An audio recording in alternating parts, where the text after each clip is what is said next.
literários, tudo bem com vocês? A gente está aqui de novo, eu, Clériston, e minhas companheiras, Bia, Júlia e Sofia. Olá. Oi. Olha, normalmente nós conhecemos e vivemos em um mundo repleto de coisas. Muitas delas nós gostamos, outras não. Nosso mundo sempre anda se inovando a cada dia, seja na saúde, tecnologia ou em qualquer campo que podemos imaginar. Mas você já parou para pensar o que seria do mundo sem o cinema? É impossível de se imaginar, né? Todos nós gostamos de assistir filmes e séries, escolhemos quais deles mais gostamos, mais odiamos, nós recomendamos para nossos amigos. Então o cinema está impregnado na nossa sociedade atual. Sem o cinema tiraria parte de nós, mas é claro, teria como vivemos sem. Não é à toa que antes da invenção da fotografia as pessoas nem sequer imaginavam que o cinema iria estar presente. Com certeza.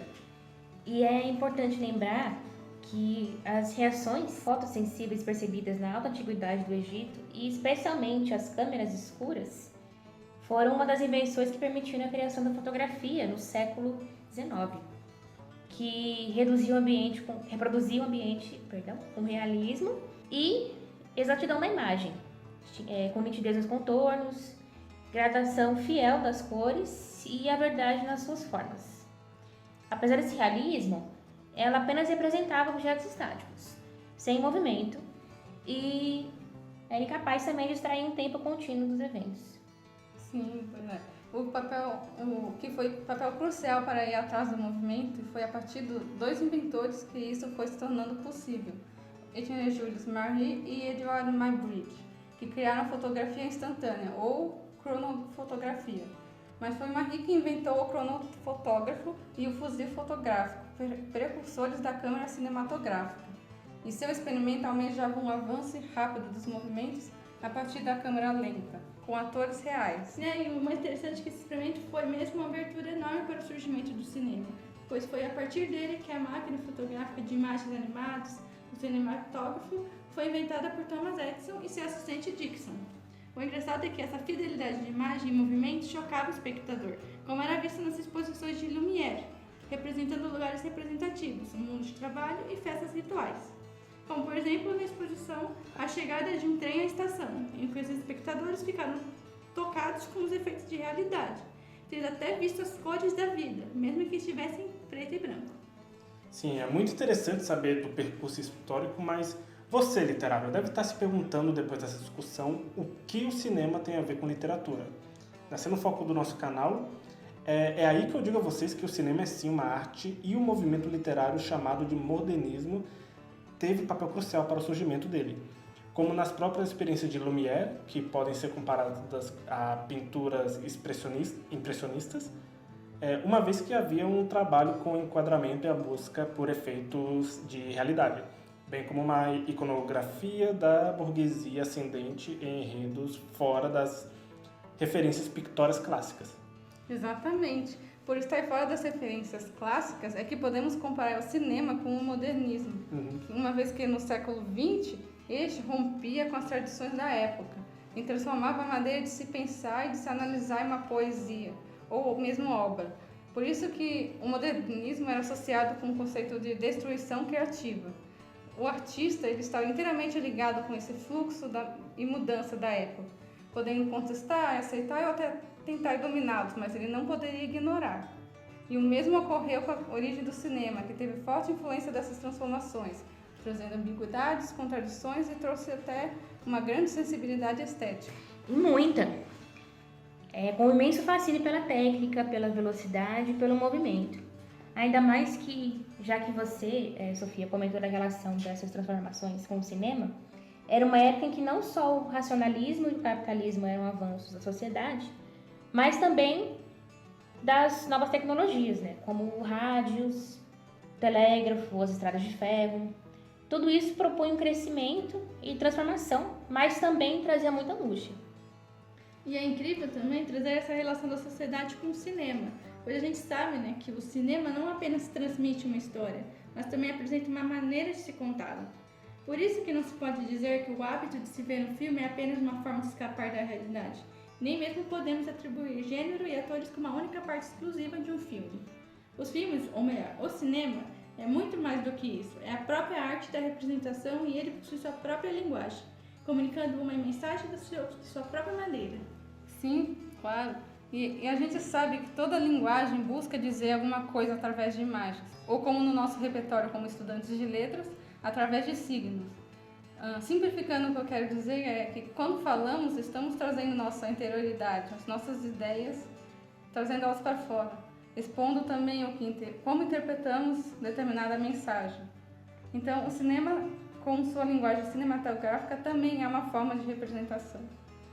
Sim, é tudo presente dentro de um filme ou uma série, é a linguagem cinematográfica, né? Os figurinos, cenários, enquadramento, iluminação, recursos sonoros, interpretação dos atores e mesmo movimentação da câmera, né? Não é à toa que sempre falam que, né, série é cinema, só que nesse sentido.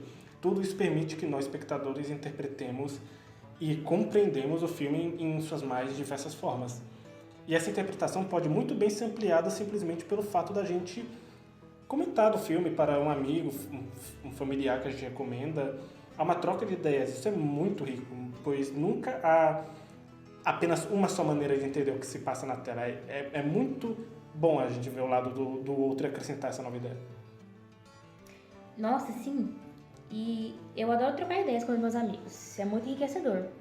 Por isso que é importante estarmos sempre abertos a ouvir opiniões diferentes, né? Sim. Sim. Sempre abrimos a nossa maneira que a gente vemos o mundo. Às vezes o que a gente pensa, na verdade, não é o que é de fato, né? Só que é importante também falar que a linguagem cinematográfica é original. Ela se diferencia muito da linguagem literária e teatral, especialmente da última, Sim. em que há muita confusão sobre. O domínio de cada uma é diferente, em que as escolhas de cenários e figurinos deixam isso evidente. A expressão dos atores é muito mais elaborada na linguagem do teatro, por exemplo. Eles dão muito mais ênfase nessa coisa da expressão, sentimento, né? No Sim. teatro que no cinema. Com certeza. Sim, isso mesmo. Na literatura, tudo isso é feito através das palavras, com descrições, metáforas, sentimentos. Cada uma é original e nenhuma é a mesma. Isso mesmo, é muito importante frisar esse apontamento. De fato. Mas voltando para o foco da nossa conversa, a gente pode observar que a música é um recurso bem trabalhado nas produções cinematográficas. Ela se torna a própria linguagem do filme, contando junto a história e provocando sensações no espectador. Como, por exemplo, que eu lembrei agora, é o filme Tubarão, de 1975, em que a música, a principal, né, sendo a mais conhecida do mundo, que foi composta por John Williams, ele traz fortemente a sensação de pânico e terror, unindo suspense de que algo mortal está se aproximando. Sim, isso mesmo.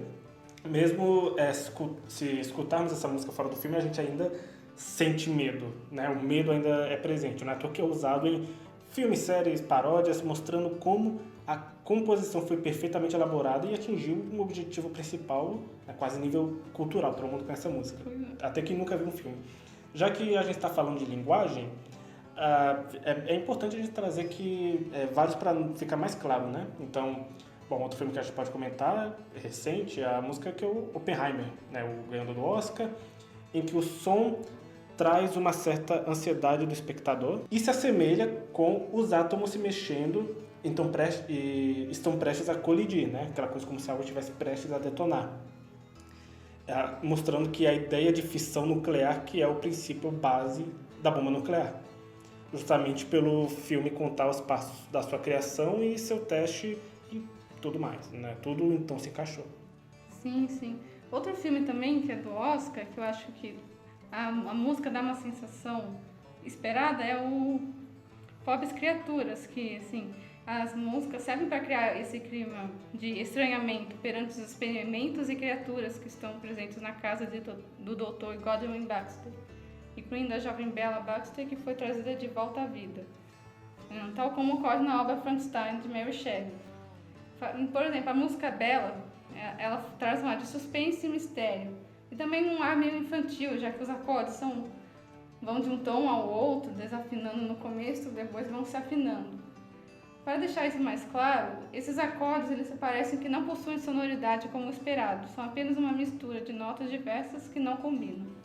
E essa escolha tem um significado, podendo ser a ideia da passagem da morte para a vida da personagem, ou mesmo o processo de aprendizagem dela, que ela vai aos poucos aprendendo a se comunicar e a pensar melhor como uma pessoa normal.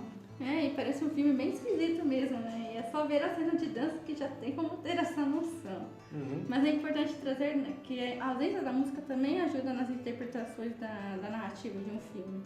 Como vemos no filme, Na Zona de Interesse, em que o silêncio é justamente para demonstrar a frieza que essa família tinha em meio às desgraças que ocorriam com os judeus no campo de concentração, podendo ouvir seus gritos, tiros, e quando faziam alguma atividade em casa mesmo, quando cozinhavam, ou as crianças brincavam no jardim. Sim, o cinema mudo evidencia muito isso, que a gente não precisa de som para ter uma boa interpretação, e que nessa época trazia alto grau de sofisticação e contar histórias apenas com recursos de imagem, como o famoso filme do Charlie Chaplin, Tempos Modernos, que faz uma crítica bem forte à sociedade industrializada, capitalista, nazifascista e imperialista. As imagens trazem grandes metáforas e evidenciam muito também o lado poético dos filmes. Para quem viu o filme vai saber do que eu estou falando. Por exemplo, existe uma metáfora através da massa de operários em seu trabalho manual, comparando-os a um rebanho de ovelhas que age de modo submisso e obediente. Logo, a metáfora é de que os operários são ovelhas obedientes. São peças de engrenagem de uma máquina, sem ser visto como, de fato, pessoas de verdade. E isso me faz lembrar da cena do filme que o personagem Charlotte é engolido pela máquina e fica preso nas engrenagens, que é outra metáfora do filme, em que os homens e mulheres proletários são engolidos pelo sistema industrial e capitalista da época. Isso, essa discussão me fez lembrar também do comentário do cineasta François Truffaut, acho que essa é a pronúncia dele, que em uma de suas entrevistas criticou a passagem do retrocesso do cinema ao sair do mudo para o falado. Né? Ele disse que os filmes ficaram explicativos demais e tornaram-se óbvios, o que pode ocorrer de fato, mas não podemos generalizar, né? Como vimos nos filmes que comentamos. Sim, até porque o cinema utiliza de cortes, omitindo alguns elementos da cena e da narrativa, a fim que o espectador descubra e faça a própria ligação dos fatos, para não deixar tudo exposto, assim. E é importante também dizer que esse corte é o que chamamos de elipse, e uma das mais conhecidas elipses do cinema, se podemos assim dizer, é de 2001, uma Odisseia no Espaço, feito em 1968. Em que, num momento na pré-história, um osso é jogado para cima e há o corte para uma nave espacial, evidenciando a omissão da passagem de um tempo para o outro. E também representa a evolução tecnológica, que se antes o osso era uma das ferramentas mais usadas, agora existem naves espaciais. Sim, o exemplo do Pobres Criaturas também é um filme que traz bastante elipse. Quer dizer, no meio e no final. Então... Sim, outro ponto da linguagem cinematográfica também é a decupagem artística. Mas que palavra é essa, né? Bom, é simplesmente a movimentação dos planos para compor a cena, em que o tempo e a ordem são indeterminados, ficando à escolha do diretor. O que podemos dizer? A câmera vive a história, não apenas mostra a ação dos personagens, trazendo a evidência que o cinema é a arte que trabalha com o tempo. Oppenheimer, por exemplo, há 2 planos temporais, o antes e o depois da bomba atômica ser inventada, mas não segue uma ordem linear, a troca de cenas. Essa seleção da ordem se liga diretamente com as cores do filme, uma vez que a escolha das cores, ora coloridas, ora preto e branco, representam as perspectivas de cada personagem, tanto do Oppenheimer, que era colorida, quanto do Strauss, que é em preto e branco. Essa coisa do filmes não ter uma ordem linear é uma característica do Christopher Nolan, inclusive. Eu acabei de lembrar de outro filme também, com jogos de câmeras, que é o filme ET, o Extraterrestre, de 1982. Um dos momentos do filme, a câmera foca nas pernas dos adultos, ou apenas não sendo possível visualizar o rosto deles, representando como as crianças veem os adultos por causa da estatura baixa, assim, de baixo para cima. Verdade, eu não me lembrava desse detalhe. E essa discussão também me fez lembrar de outro filme, o Como Treinar Seu Dragão 3, que também tem uma jogada de câmera com grande significado, em que o personagem Stork está em cima de uma parte elevada desse vilarejo Berg, ao lado de seu filho pequeno, Soluço. Aí, posteriormente, o filme faz uma troca de cena ligada a essa posição do personagem, demonstrando que uma passagem de tempo, em que o Soluço posiciona-se no mesmo local e na mesma posição que o pai, representando, portanto, a troca de liderança de pai para filho. Ah, e já que a gente está falando de linguagem cinematográfica e passagem do mundo pro falado, é importante trazer também como o cinema, em união com a literatura, tem uma originalidade também em relação à linguagem verbal. Não estou falando somente na questão do diálogo entre os personagens, mas também sobre a criação de uma linguagem. O livro Duna, de 1965, escrito por Frank Herbert, é um exemplo. Ele não só criou um mundo inteiro, como também criou um idioma novo, com o uso de influências de outras línguas que já existem. Isso fez ele ser um grande destaque e um dos maiores autores de ficção científica. E sabemos que os livros foram adaptados para o cinema, mas o que está ganhando muito destaque são os filmes de 2021 e sua continuação de 2024. Os dois são dirigidos por Denis Villeneuve. Com certeza, né? E esses dois filmes eles são ótimos para a questão da criatividade do cinema e também da literatura. Mas quanto aos filmes, o David Peterson ele aprimorou a linguagem de Herbert e criou de fato um novo idioma para personagens Freeman, mas manteve as palavras que Herbert criou, como Muad'Dib, que é uma influência do árabe, mas que significa no livro um rato do deserto. Outras palavras também é o Lisano Caído, que foi a própria criação do autor, que significa um Messias que levará os Freeman para o paraíso. E essa invenção fez com que o filme soasse como original e fizesse que o espectador acreditasse que esse universo existia. Senhor dos Anéis, Avatar também tem isso, né? De uma língua inventada. Avatar, verdade. Bom, então, por sinal, Peterson também criou uma linguagem de sinais para o filme, especialmente entre os personagens Paul Atreides e Jéssica, né, baseada na necessidade e no desejo de manter o que dizem em segredo. Porém, o próprio Peterson disse que os sinais não são muito precisos, podem significar coisas diferentes dependendo da situação e podem ser alterados. Por isso, está sendo considerado um dos melhores filmes de ficção, que não se destaca somente pela linguagem criada, mas também por suas jogadas de câmera e músicas, que são muito boas. Uhum.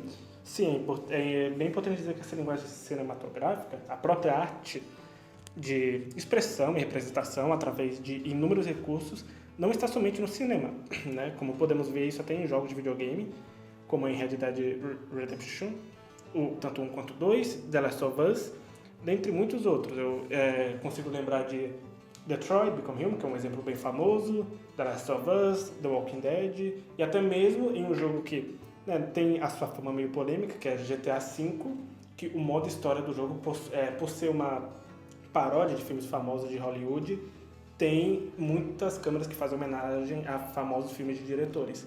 Tais jogos utilizam de um jogo de câmera, atuação, drama, principalmente drama, e também músicas para que o jogador se sinta na história e crie interpretações. Então, é muito brando isso, né? Muito grande. Então, literadas, essa foi a discussão do nosso 7º episódio, com um olhar ampliado e aprofundado, né, sobre a arte de fazer cinema. Acredito eu que esse seja o episódio mais longo, né, que temos. Então, bem grande. Espero que vocês tenham gostado muito sobre essa conversa do cinema e a gente espera vocês na próxima. Tchau, gente. Obrigada. Até a próxima. Até!